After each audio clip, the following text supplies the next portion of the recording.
berdoa? Gak. Di tempat duduk, siap, gerak. Berdoa mulai.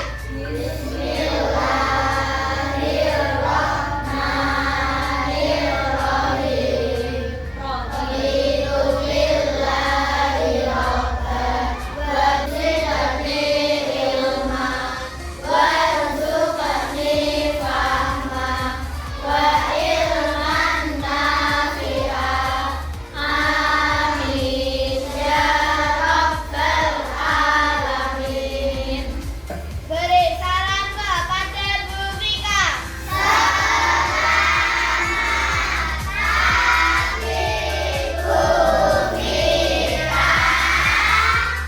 Selamat pagi semuanya. Assalamualaikum warahmatullahi wabarakatuh.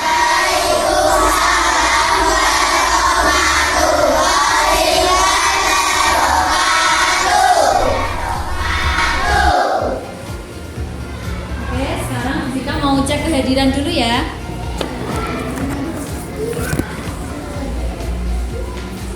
Hidan, Alta, Akbar, Adeva, Naya, ada Adiba, Aira, Adib, Faris. Alhamdulillah semuanya hari ini berangkat.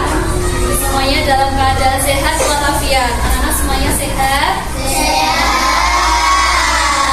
Oke. Nah, tujuan pembelajaran kita hari ini kita akan belajar tema tentang Nabi Muhammad SAW Rasulku.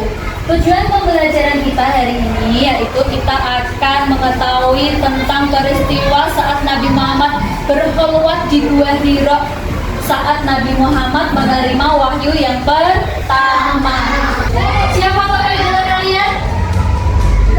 Siapa tahu idolanya? Siapa? Siapa tahu idolanya? Siapa namanya?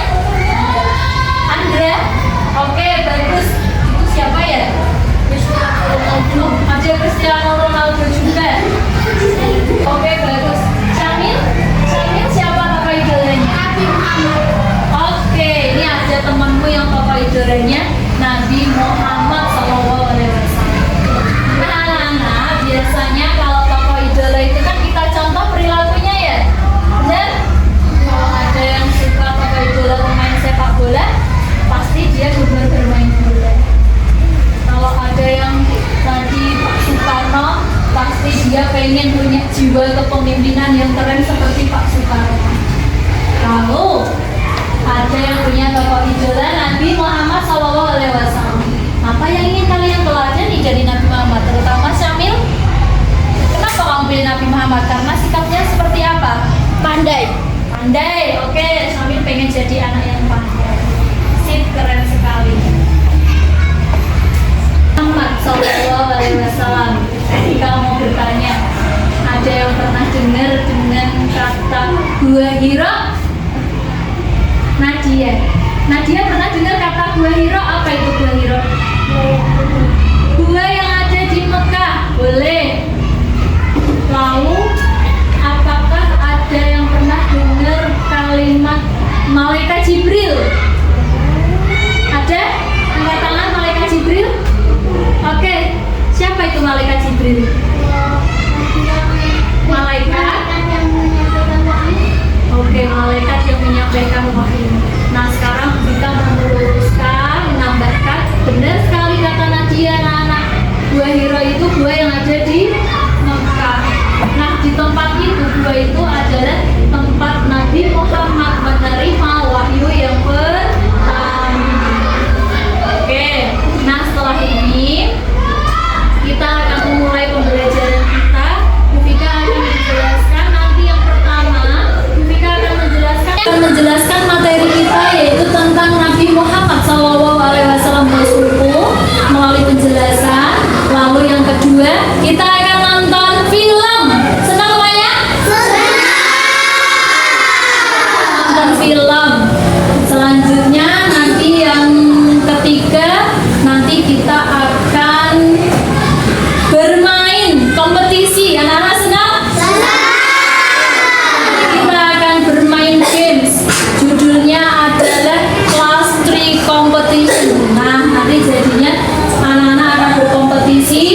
Yang keempat, nanti kita akan bernyanyi. Sebagai evaluasi, nanti kita akan bernyanyi terkait dengan materi kita hari ini. Selanjutnya nanti kita tutup dengan penugasan. Anak-anak sudah siap? Siap. Sekarang cek semangat dulu. SJJ Bongan juga. Sehat, cerdas, ceria. Sekali lagi. SJJ Bongan juga. Sehat, cerdas, ceria. Nah anak-anak, di semester lalu kita sudah belajar tentang kisah Nabi Muhammad semasa kecil dalam ajar benar. Di semester 2 ini kita akan melanjutkan, yaitu tentang Nabi Muhammad ketika dewasa dan menjadi Nabi atau Rasul. Nah, sejak kecil Nabi Muhammad itu berakhlak mulia. Kita tahu ya, awal remaja beliau sudah giat bekerja. Kerja apa? Menggembala kambing untuk mencari upah. Nah, saat remaja dia dikenal sebagai orang yang cerdas, jujur, menepati janji, dan bijaksana. Terutama saat kisah tentang peletakan batu Hajar Aswad. Batu yang letaknya di Ka'bah. Nah, saat itu Nabi Muhammad itu menghadapi suatu permasalahan. Semua perhatikan ke sini. Orang-orang Mekah itu berebutan pengen meletakkan batu Hajar Aswad di Mekah. Karena saat itu Ka'bahnya lagi direnovasi, anak-anak, dibangun. Semuanya pengen.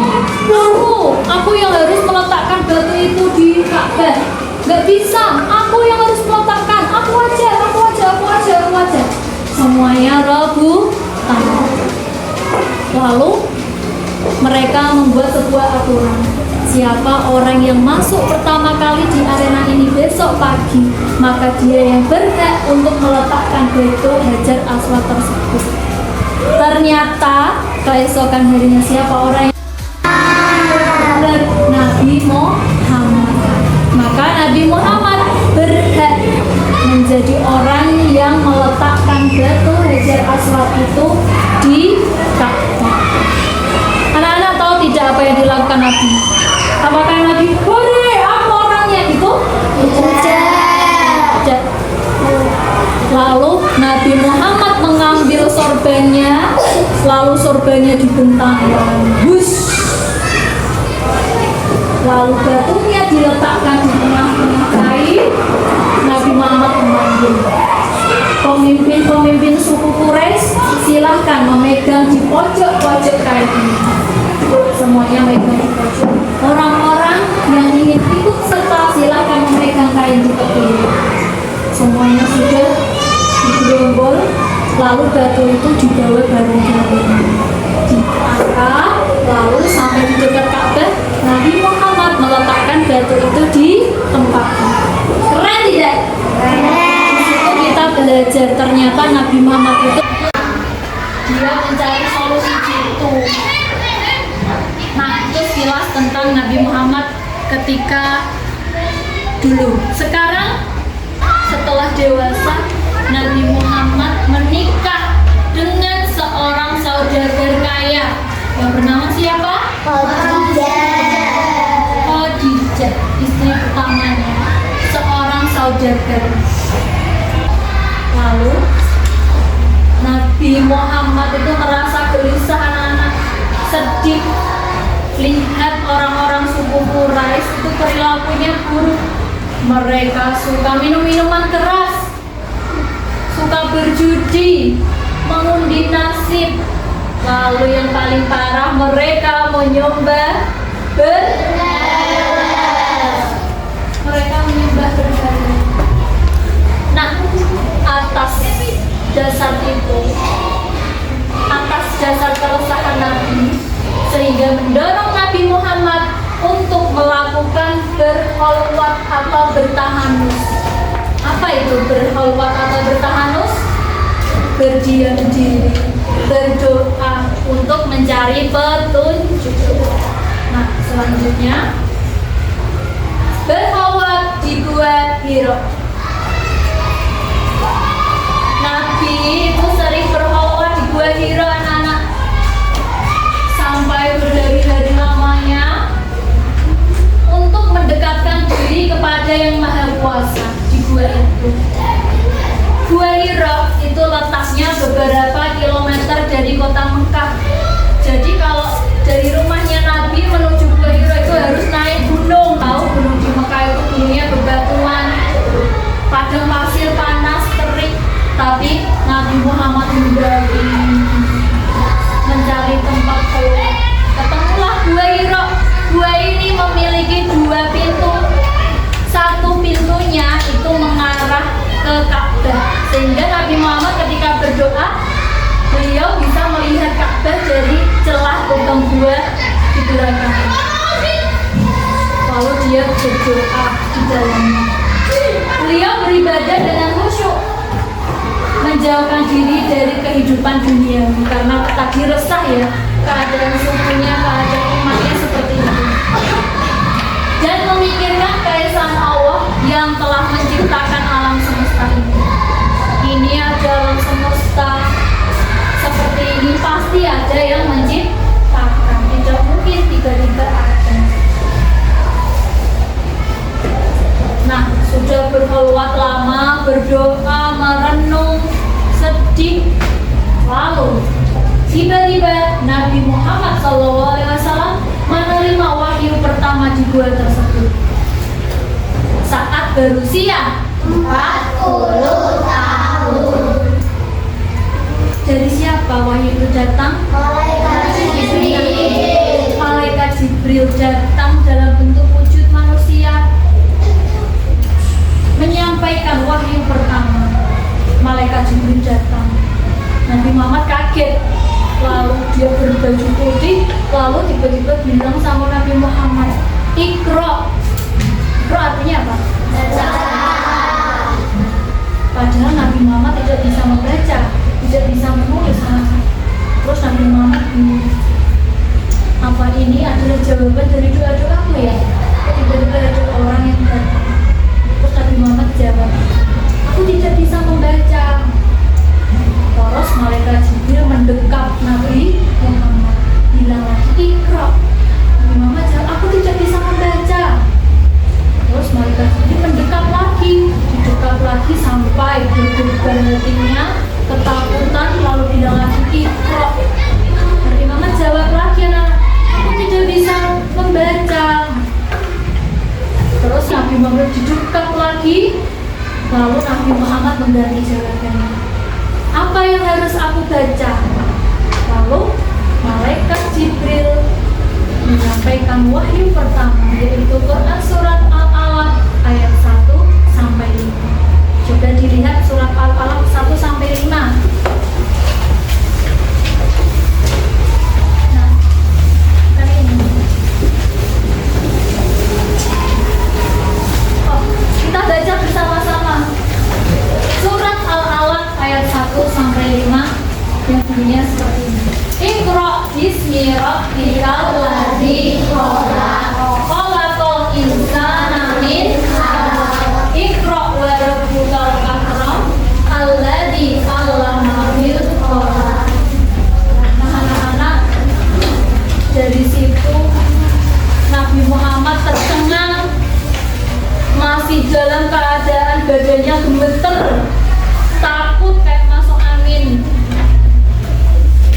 Tiba-tiba orang yang di hadapannya tadi hilang. Nabi Muhammad tambah takut, anak-anak. Bayangkan kalian di posisi itu, takut ya.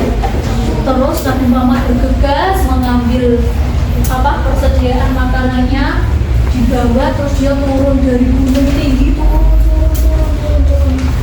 Tiba-tiba ada suara, wahai Muhammad, aku adalah Jibril, utusan Allah untuk menyampaikan risalah kepadamu. Engkau adalah Rasul Allah yang terakhir. Terus Nabi Muhammad lagi jalan-jalan berhenti, kok ada suara untuk lihat ke atas. Dia kaget, dia melihat malaikat Jibril sebagai wujud aslinya, besar, serem, memenuhi alam jagat raya ini. Gede, sampai cahayanya terang sekali. Lalu Nabi Muhammad takut, dia langsung cepet-cepet melewati pegunungan batu, lalu pulang ke rumahnya. Sampai di rumah, tok, assalamualaikum, waalaikumsalam, dijawab oleh istrinya. Masuk, lalu Nabi Muhammad masuk ke kamarnya, langsung tidur. Khadijah, selimuti aku. Lalu Khadijah menyelimuti Nabi Muhammad. Khadijah tahu Nabi Muhammad sepertinya sedang resah. Aku tidak mau mengganggunya, aku menghargainya. Lalu Nabi Muhammad tidur dalam keadaan gemetar, masuk angin, takut, dicampur aduk. Setelah Nabi Muhammad tenang, lalu Khadijah menanyai apa yang terjadi, lalu menceritakan kejadian yang tadi. Nah, itu adalah peristiwa datangnya wahyu yang pertama. Selanjutnya, beberapa dari bulan kemudian hingga 6 bulan, Nabi Muhammad tidak mendapatkan wahyu lagi, anak-anak. Nabi Muhammad sempat mengunjungi seseorang untuk tanya perihal apa yang dia rasakan tadi. Orang itu berkata, kamu itu jadi rasul, sebagai petunjuk umatmu. Kamu mendapatkan tanggung jawab yang besar, yang banyak. Lalu datanglah wahyu yang kedua. Tadi kan Nabi Muhammad bingung, takut ya. Apalagi ditambah beberapa hari, beberapa bulan tidak turun wahyu. Lalu datanglah wahyu yang kedua, yaitu Quran surat Al-Mudaththir. Ayat berapa? 1 sampai 7, melalui malaikat Jibril juga. Surat Al-Mudaththir ini menjelaskan tentang keesaan Allah, anak-anak. Kita diingatkan tentang keesaan Allah. Nah, selanjutnya, setelah mendapatkan wahyu, Nabi Muhammad melakukan dakwah menyebarkan agama Islam secara sembunyi-sembunyi dan secara terang-terangan, mulai dari kerabatnya, orang-orang di dekatnya, dan sebagainya. Nabi Muhammad benar-benar berjuang itu ya. Walaupun disakiti banyak orang, dicemooh, diejek, tapi Nabi tetap bersabar dalam menyampaikan ajaran Islam. Bagus tidak ceritanya Nabi Muhammad? Terharu tidak? Walaupun kita belum pernah berjumpa ya, tapi kita tahu sosok Nabi Muhammad adalah sosok yang luar biasa, pada kita teladani. Nah, selanjutnya ada pertanyaan? Sampai di sini ada pertanyaan? Tidak ada? Oke, kita lanjut nonton video.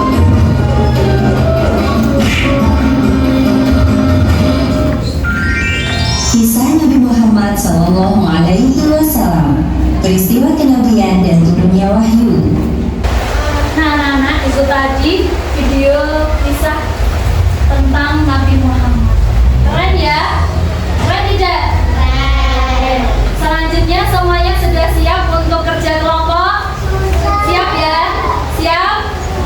Nah, silakan ditulis di situ. Siapa nama tokoh yang tadi kalian simak? Kemudian karakter tokohnya seperti apa? Perilakunya seperti apa?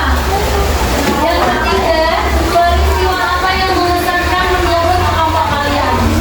Yo, silakan. Terus yang keempat, apa yang bisa kamu teladani dari kisah tadi? Silakan dikerjakan mulai dari sekarang.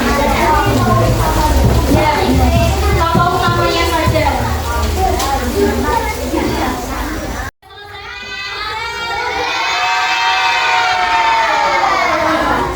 Nah, sekarang semuanya duduk yang bagus dulu.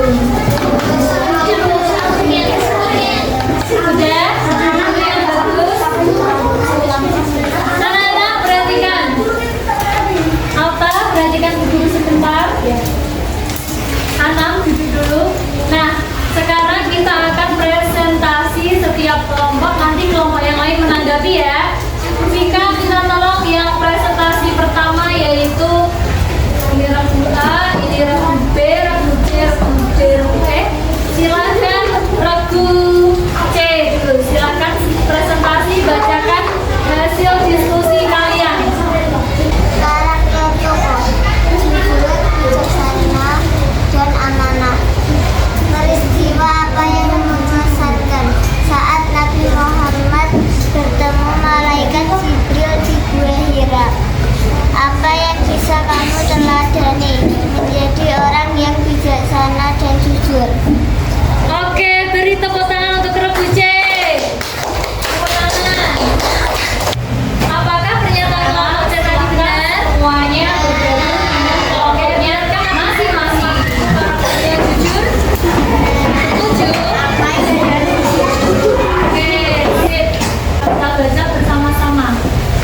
sini ada peta.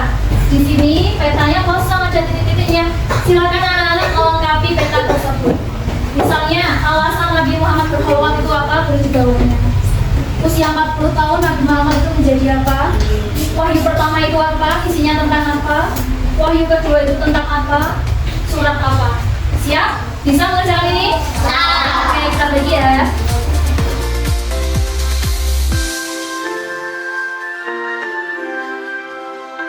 Anak-anak sudah selesai? Sudah.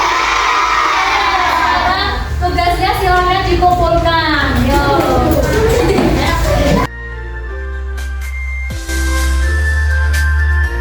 Tugas yang sudah kalian kerjakan usia 25 tahun Nabi Muhammad. Kenapa anak-anak menikah dengan Oke. Kenapa alasan Nabi berkhulwat? Karena resah. Karena apa? Oke, perilaku orang suku Quraisynya buruk ya. Nah, selanjutnya di usia 40 tahun Oke, menerima wahyu pertama dianggap jadi rasul. Oke, sip, semuanya keren sekali. Anak-anak, sebagai evaluasi pembelajaran kita di hari ini, kita akan menyanyi bersama. Bernyanyi. Semuanya siap untuk bernyanyi? Siap? Siap. Oke, kita akan bernyanyi bersama.